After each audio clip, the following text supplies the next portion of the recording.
Haleluya. Haleluya. Salam sejahtera dalam kasih Tuhan kita Yesus Kristus. Selamat kembali kita bertemu, selamat kembali kita mendengarkan kebenaran firman Tuhan. Sungguh luar biasa kebaikan Tuhan dalam kehidupan kita, sehingga di minggu yang terakhir di bulan Januari, orang Manado bilang kuncikan. Ini kita semua boleh dalam keadaan kuat, sehat, insya karena kebaikan Tuhan. Haleluya. Saudara-saudara yang diberkati oleh Tuhan, kesempatan yang bersuka cita, saya ingin bicara tentang 3 pelajaran tentang masalah. Masih ada 11 bulan ke depan yang akan kita jalani. Di tahun 2024 tidak ada satu manusia pun di bawah kolong langit ini yang bisa terluput dari yang namanya masalah, persoalan atau problem. Masalah ini datang menghampiri kehidupan kita dari segala penjuru, dari berbagai penjuru. Itu sebabnya kita perlu mengetahui atau kita perlu belajar tentang bagaimana cara kita untuk menyikapi masalah yang datang dalam kehidupan kita. Karena terkadang dalam kehidupan seseorang ada orang yang menyikapi masalah dengan sudut pandang yang berbeda. Ada orang menganggap atau melihat dari sudut pandang yang positif ketika dia menghadapi persoalan, ketika dia menghadapi masalah. Tetapi ternyata ada juga orang Kristen yang melihat masalah dari sudut pandang negatif. Itu sebabnya kita akan belajar lebih tentang persoalan dan masalah.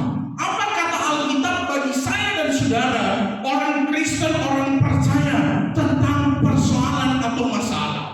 Firman Tuhan berkata dalam Mazmur pasal 34 ayat yang ke-20.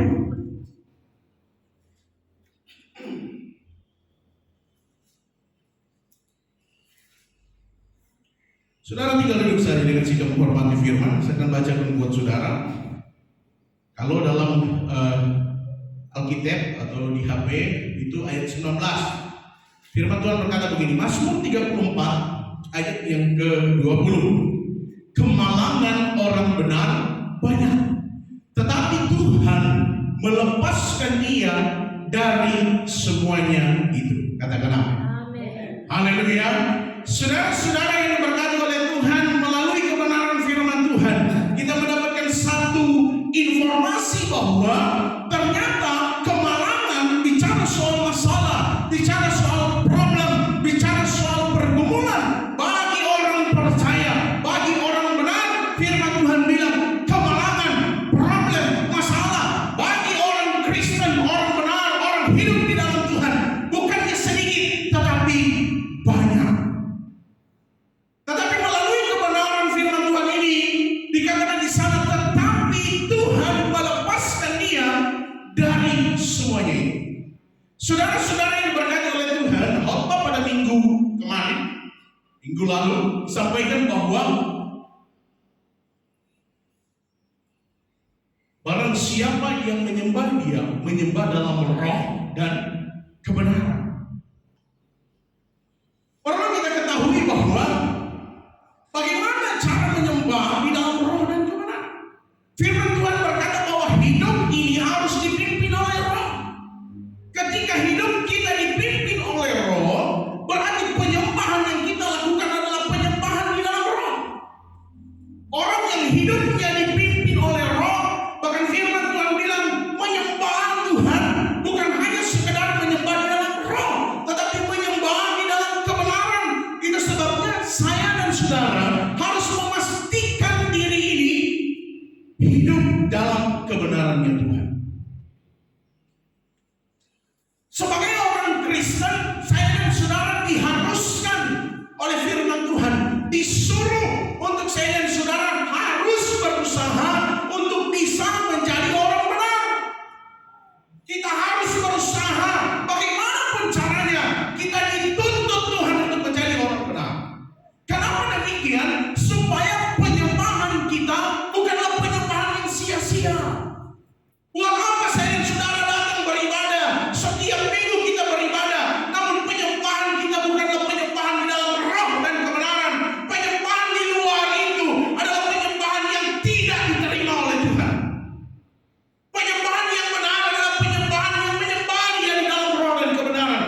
pastikan bahwa kita ini orang benar. Saudara percaya saya dan saudara orang benar? Amin. Walaupun terkadang dalam hidup kita jatuh dalam dosa. Benar atau betul? Dalam Roma pasal 3 ayat 24 berkata begini. Dan oleh kasih karunia telah dibenarkan dengan apa? Dengan cuma-cuma. Karena penebusan dalam Kristus Yesus. Dan kita yang hidup setelah salib ini, saudara. Setelah salib ini bukan hanya sekedar itu. Itu sebabnya kepercayaan di dalam Yesus ada yang namanya syarat. Kepercayaan, percaya kepada Yesus ada syarat. Ada agama Kristen yang lain, aliran gereja yang lain bilang kekristenan itu tidak perlu bersyarat. No, kekristenan harus bersyarat. Apa syaratnya? Saya dan saudara kan tidak hidup di masa penyaliban Yesus. Kita hidup setelah masa penyaliban Yesus, bahkan jauh 2000 tahun. Ada jarak mungkin 1900 sekian tahun, ada jarak. Apa syaratnya? Sehingga saya dan saudara dibenarkan karena kematian Yesus di atas kayu salib. Firman Tuhan berkata begini dalam Roma pasal 5 ayat 1. Sebab itu kita yang dibenarkan karena apa? Karena iman kita hidup dalam damai sejahtera dengan Allah oleh karena Tuhan kita Yesus Kristus. Itu sebabnya bisa saya pastikan bahwa kehidupan kita adalah kehidupan orang Kristen yang sudah dibenarkan oleh Tuhan. Karena kenapa? Karena Tuhan sudah menebus kita di atas kayu salib dan kita beriman kepadanya. Itu sebabnya saya dan saudara disebut orang-orang benar. Haleluya. Walaupun terkadang jatuh dalam dosa. Itu sebabnya sebelum kita beribadah, kita datang sama Tuhan, mohon pengampunan dari Tuhan. Tidak luput dari setiap dosa yang kita perbuat. Minta ampun sebelum kita menyembah Tuhan. Ampuni Tuhan setiap salah dan dosa kita, sehingga kita benar-benar memastikan hidup ini adalah hidup yang benar. Dan setelah minta ampun, bukannya kita kembali lagi ke kubangan dosa itu. Pastikan hidup ini adalah hidup yang benar. Karena Yesus sudah membenarkan kita. Ketika manusia jatuh dalam dosa, posisi manusia tidak benar, posisi manusia salah. Itu sebabnya Yesus datang ke dunia, dia mati, dia menebus dosa kita, dia membenarkan kita sehingga kita benar di hadapan Allah. Karena Yesus, kita yang hidup setelah salib, kita beriman kepada Yesus. Imanlah yang membenarkan saya dan saudara. Saudara-saudara yang diberkati oleh Tuhan, ada penjelasan yang lebih, saudara, tapi saya tidak akan jauh tentang membahas tentang iman dan kebenaran. Saudara-saudara yang diberkati oleh Tuhan, sebelum kita belajar tentang masalah yang datang dalam hidup kita perlu tahu dari mana sumber masalah itu. Menurut firman Tuhan, sumber masalah yang pertama itu datang dari diri sendiri. Masalah itu sering datang dari diri sendiri.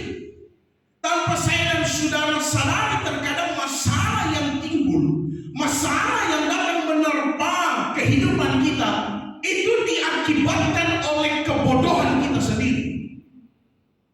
Contoh, Yunus pasal 1 sampai dengan pasal 4. Siapa yang tidak kenal seorang tokoh yang bernama Yunus, yang disuruh Tuhan untuk pergi ke Niniwe. Tetapi ternyata, coba Yunus pasal 1.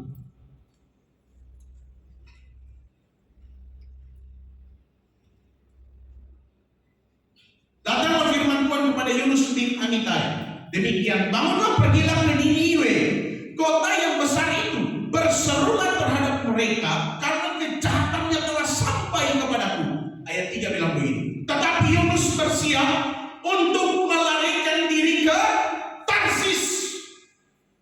Ternyata ini adalah problem atau masalah yang akan dihadapi Yunus, diakibatkan dari kebodohan Yunus, kekerasan hati Yunus yang mau menghindar dari yang namanya pelayanan.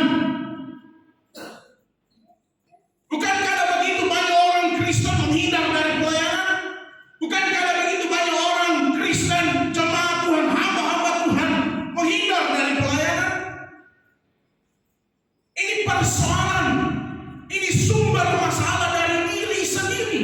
Dia tahu ketika melawan perintah Tuhan ada konsekuensi yang harus dia hadapi. Apa yang dia dapat? Persoalan pertama, dia kena undi. Begitu Soe Yunus ini, dari begitu banyak orang, dia yang kena undi. Ini persoalan masalah yang pertama yang dihadapi. Persoalan yang kedua, dia dibuang dan ditelan ikan. Bukan ikan katombo, ditelan ikan, saudara. Ditelan ikan. Ini masalah, ini persoalan, ini problem dari diri sendiri. Coba kalau Yunus tidak lari dari pelayan. Coba kalau Yunus tidak melawan perintah Tuhan. Bukankah Yunus tidak akan mengalami persoalan ini? Ini persoalan yang ditimbulkan dari diri sendiri. Terkadang dalam kehidupan kita orang Kristen, kita pun mengalami hal-hal yang demikian.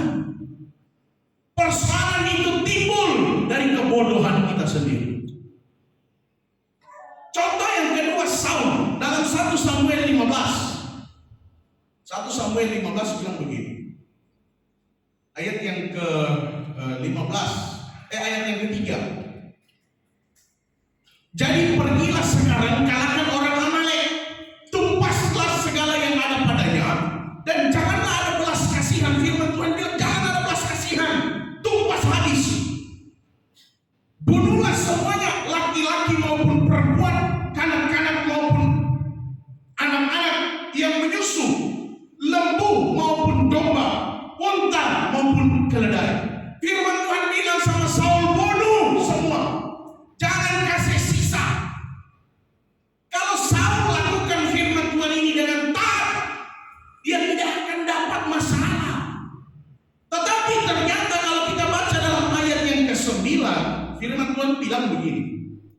Tetapi Saul dan rakyat itu menyelamatkan Agag. Agag ini raja orang Amalek.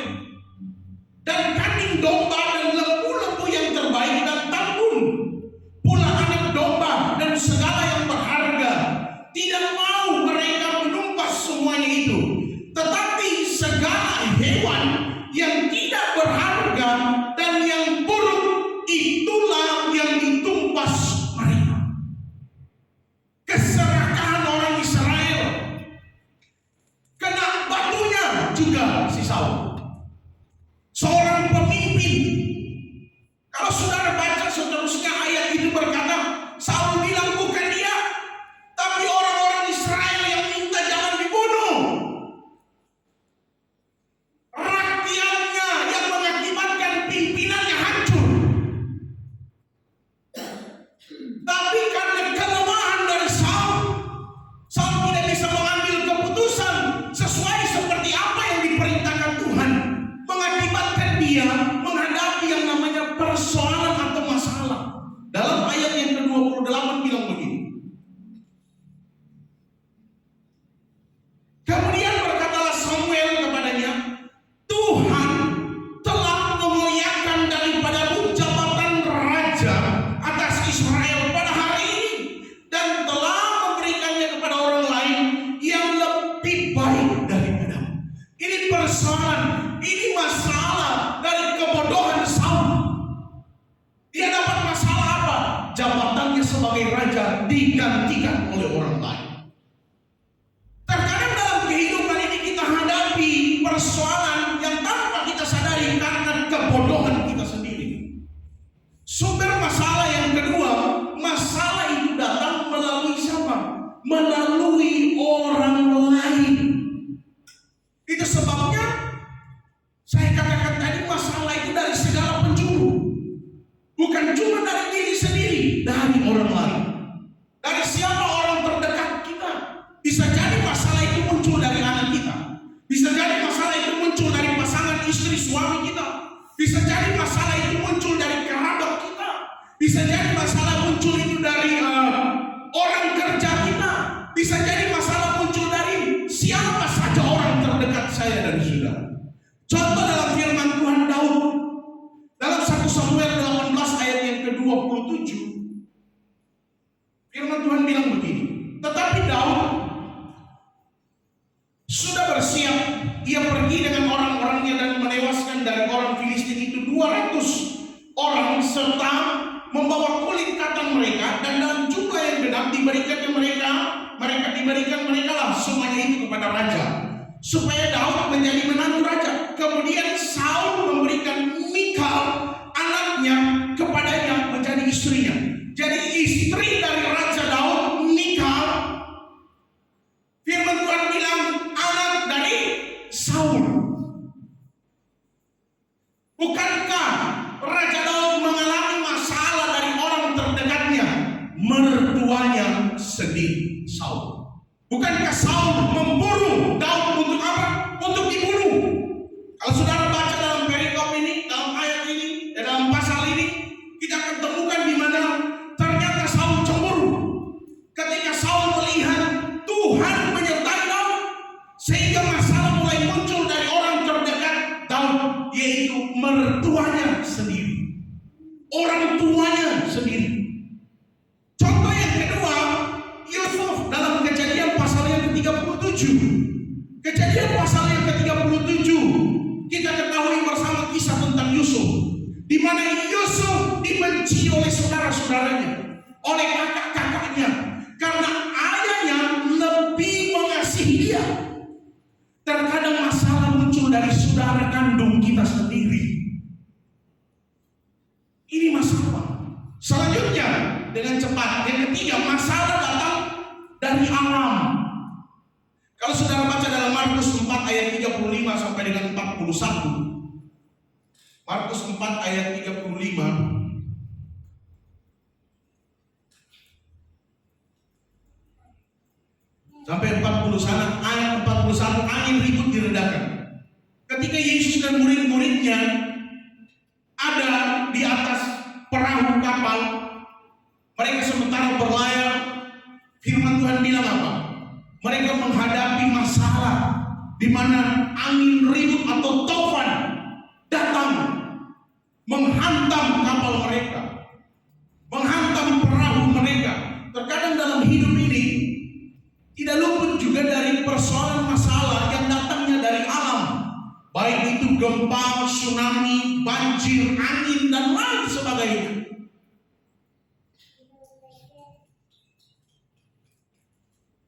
Seterusnya, yang keempat, masalah timbul atau datang dari si jahat. Dalam Kejadian pasal 3, Adam dan Hawa mendapat satu masalah dikarenakan iblis datang kepada mereka, merayu mereka, sehingga membuat Adam dan Hawa jatuh di dalam dosa. Membuat Adam dan Hawa menghadapi masalah yang namanya maut. Ketika manusia jatuh dalam dosa, firman Tuhan berkata, maut mulai menguasai manusia. Selanjutnya, Ayub dalam pasal 1 sampai dengan pasal 42, Ayub juga menghadapi masalah yang datangnya dari iblis. Iblis bilang sama Tuhan, Ayub boleh jadi begitu karena engkau yang melindungi, engkau yang memagari dan membentengi Ayub. Coba kasih izin dia. Dia yang mencobai Ayub. Ayub menghadapi masalah datangnya dari si jahat. Yesus pun dapat masalah, tetapi Yesus menang atas masalah. Dalam Matius pasal 4 di sana, ternyata ketika Yesus berpuasa 40 hari 40 malam, iblis juga datang mencoba Yesus, tapi Yesus menang atas masalah. Haleluya.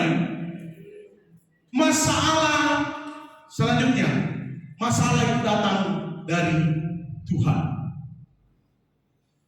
Ada masalah yang Tuhan izinkan datang dalam hidup kita.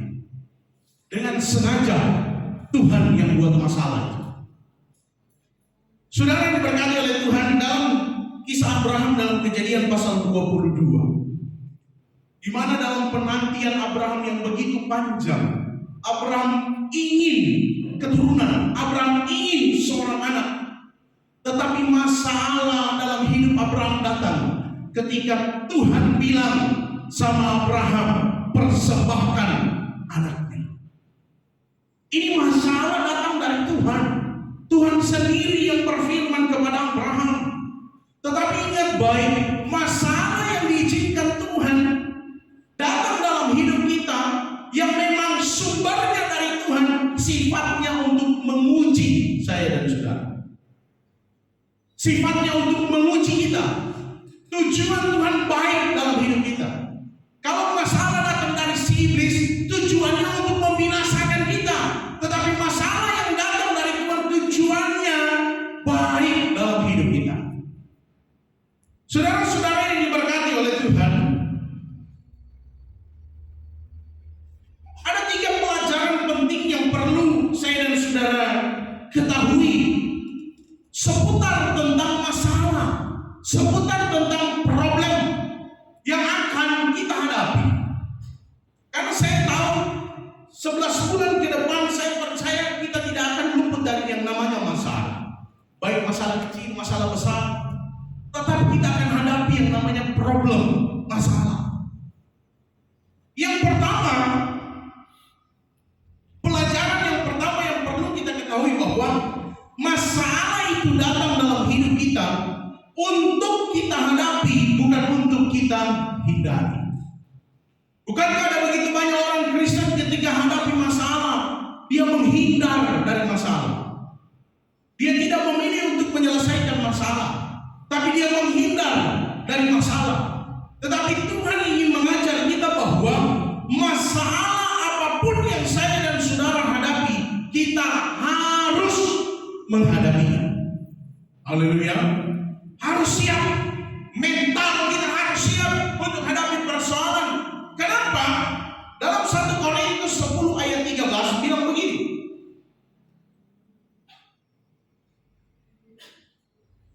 Pencobaan-pencobaan yang kamu alami ialah pencobaan-pencobaan biasa yang tidak melebihi kekuatan manusia.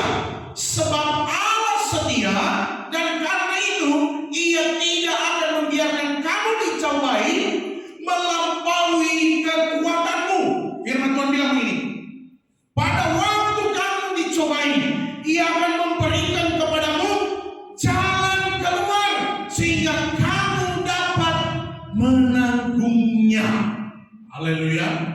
Firman Tuhan bilang, apapun masalah yang akan kita hadapi, mau sebesar apapun masalah itu, tenang, Tuhan tahu ketika Tuhan izinkan masalah, cobaan, ujian, tantangan, pergumulan datang dalam hidup kita, Tuhan tahu itu tidak melampaui kekuatan kita. Bahkan janji Tuhan, Dia akan berikan jalan keluar dalam hidup kita. Apapun masalah yang kita hadapi, Tuhan bilang akan ada jalan keluar. Itu sebabnya dalam ayat pokok kita berkata bahwa orang benar banyak sekali akan mengalami kemalangan, tetapi Tuhan akan meluputkannya. Itu sebabnya terkadang orang Kristen berpikir seperti ini. Jadi orang benar itu sulit.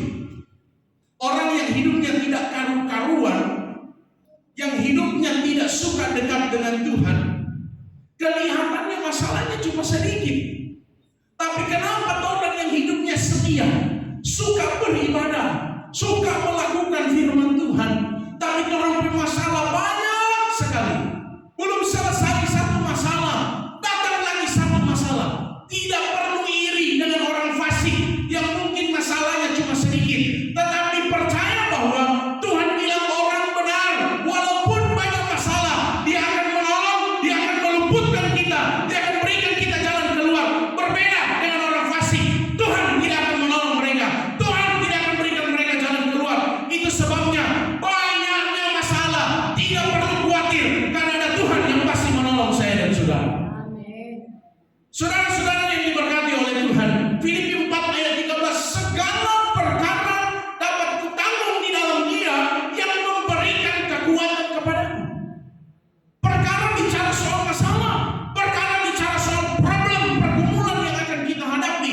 Apapun masalah kita, firman Tuhan bilang, kita sanggup menanggungnya karena ada kekuatan Tuhan dalam hidup kita. Tetapi saudara yang diberkati oleh Tuhan, untuk memperoleh kekuatan Tuhan itu tidak semerta-merta Tuhan langsung kasih blok, langsung dapat kekuatan. No. Banyak orang Kristen berpikir minta kekuatan Tuhan, saya minta kekuatan supaya saya bisa hadapi masalah ini Tuhan. Kita tidak semerta-merta dapat kekuatan dari Tuhan jatuh dari langit langsung kita terima kekuatan, tidak. Ketika saya dan saudara minta kekuatan dari Tuhan, Tuhan akan berikan apa? Berikan kita masalah. Orang Kristen minta kekuatan dari Tuhan, Tuhan akan berikan masalah.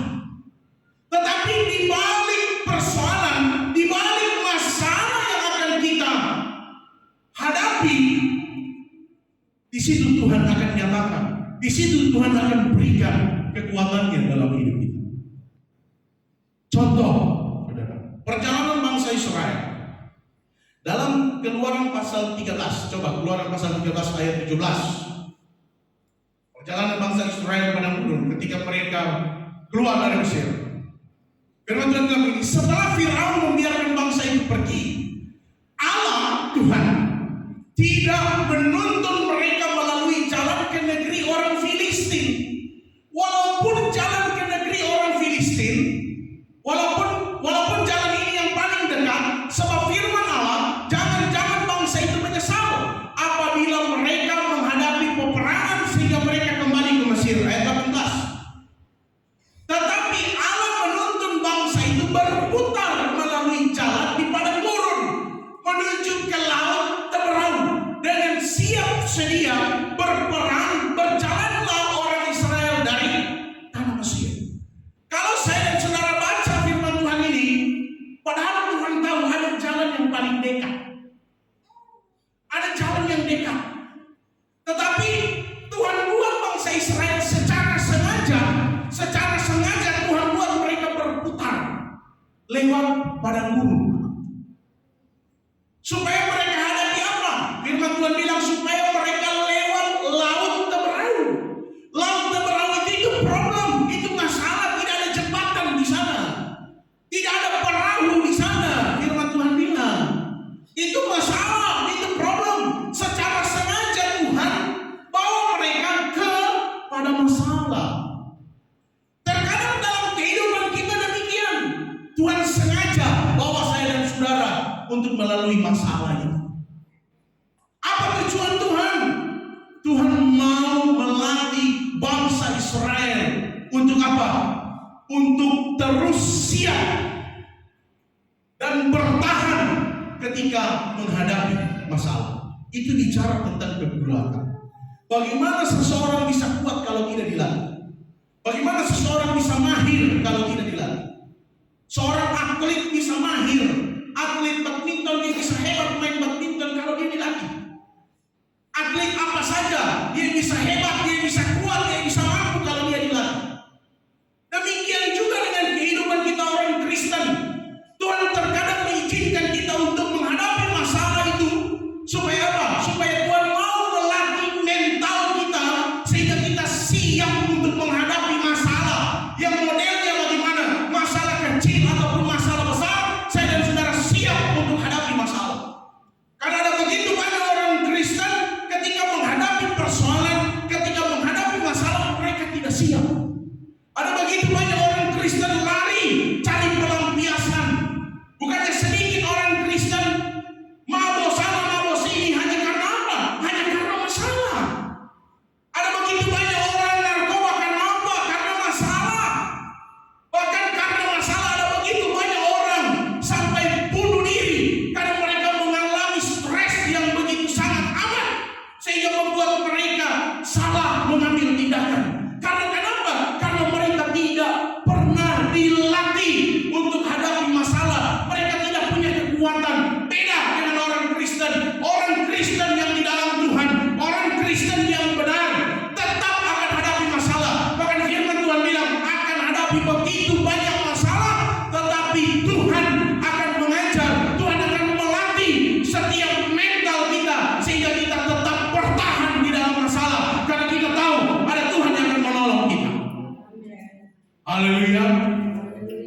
Saudara-saudara yang diberkati oleh Tuhan. Yang kedua, masalah bukanlah sebuah halangan, tetapi masalah adalah ujian iman. Terkadang masalah datang dalam hidup kita, masalah itu ujian iman. Dalam Yakobus pasal 1 ayat 3 bilang begini, sebab kamu tahu bahwa ujian terhadap imanmu itu menghasilkan ketekunan. Sama halnya dengan Abraham. Ketika masalah yang secara sengaja Tuhan datangkan dalam hidupnya, dia tidak pernah menyalahkan Tuhan. Itu sebabnya orang Kristen ketika hadapi masalah jangan pernah menyalahkan Tuhan. Jangan pernah kecewa sama Tuhan. Haleluya. Karena ada tujuan Tuhan. Tujuan Tuhan di dalam kehidupan kita untuk apa? Untuk menguji iman kita. Abraham diuji oleh Tuhan, diuji imannya, sehingga dia dapat predikat Bapa dari segala orang beriman. Tidak gampang predikat itu. Ada begitu banyak persoalan, masalah, ujian, tantangan yang harus dihadapi. Demikian juga dalam kehidupan kita, masalah yang datang kita harus lihat dari sisi positif, bahwa masalah itu adalah ujian iman bagi saya dan saudara. Untuk apa? Untuk menghasilkan ketekunan. Ketekunan adalah sesuatu hal yang dikerjakan secara terus-menerus dengan rasa tidak bosan. Itu ketekunan. Dan dalam pengiringan kita kepada Tuhan, dalam mengerjakan keselamatan kita, dalam mempertahankan keselamatan kita, kita butuh yang namanya ketekunan. Orang Kristen harus tekun. Orang Kristen dengan kata lain harus setia. Terus kerjakan itu secara terus-menerus dengan tidak bosan. Dalam kehidupan kita perlu yang namanya ujian iman. Supaya apa? Supaya ujian iman itu menghasilkan ketekunan. Saudara-saudara yang diberkati oleh Tuhan, dalam 1 Petrus 4 ayat 12 sampai 13 bilang begini, saudara-saudara yang kekasih, janganlah kamu heran akan nyala api siksaan yang datang kepadamu sebagai ujian. Ini bicara soal masalah, ini bicara soal problem yang dihadapi. Sebagai ujian, firman Tuhan bilang, seolah-olah ada sesuatu yang luar biasa terjadi atas kamu.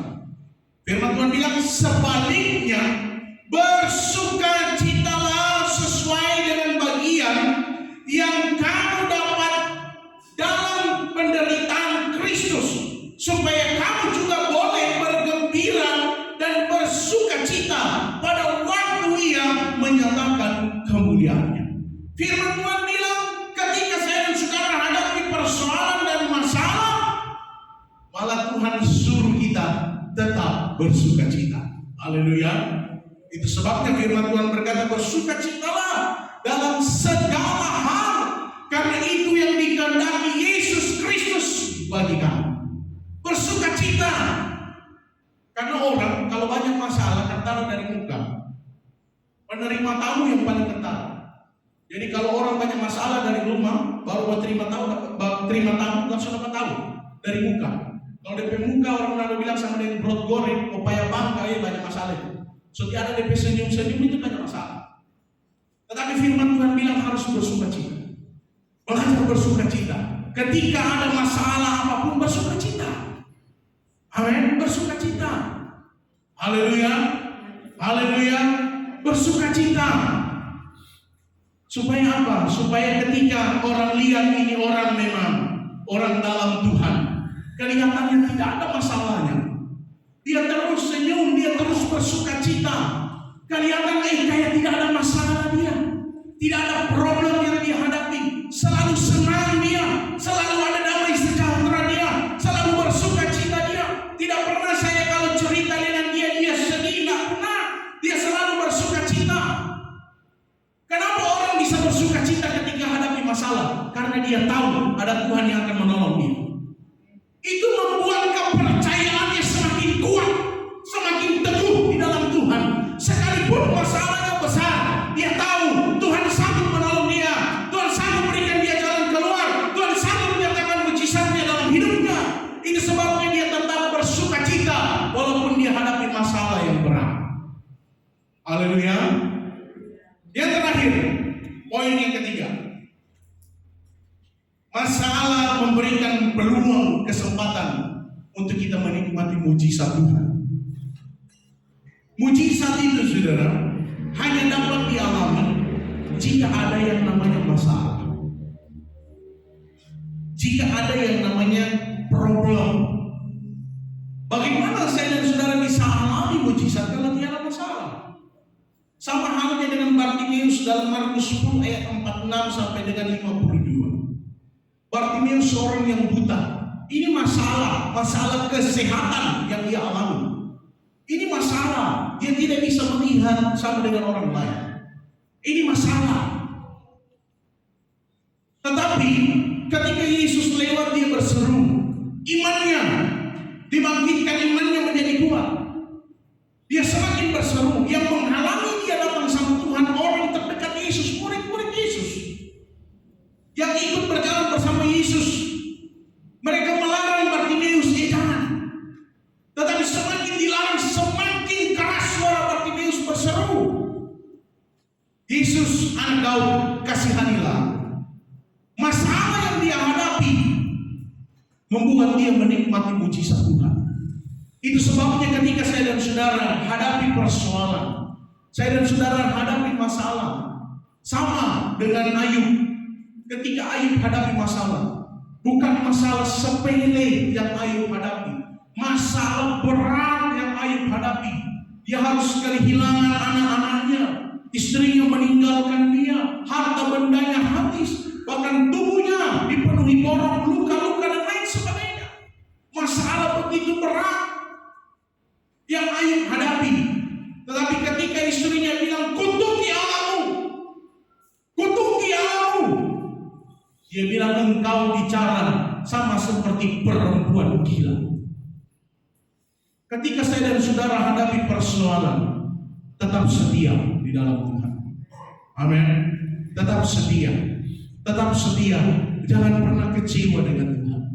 Jangan pernah melihat masalah dari sisi negatif, tapi lihatlah masalah dari sisi positif. Bahwa ada maksud dan tujuan Tuhan yang baik di dalam kehidupan kita, sehingga Tuhan mengizinkan masalah dan persoalan itu datang dalam hidup kita. Ayat penutup dalam Yeremia 29 ayat yang ke-11. Yeremia 29 ayat yang ke-11. Firman Tuhan bilang begini, sebab aku ini mengetahui rancangan-rancangan apa yang ada padaku mengenai kamu. Demikian firman Tuhan, yaitu rancangan damai sejahtera dan bukan rancangan kecelakaan, untuk memberikan kepadamu hari depan yang penuh harapan. Haleluya. Rancangan Tuhan dalam hidup kita, sekalipun Tuhan sengaja membawa kita kepada masalah, Tuhan tidak pernah merancangkan sesuatu yang tidak baik dalam hidup kita. Tuhan selalu baik bagi saya dan saudara. Tuhan Yesus memberkati kita semua. Saya serahkan kembali kepada pemimpin.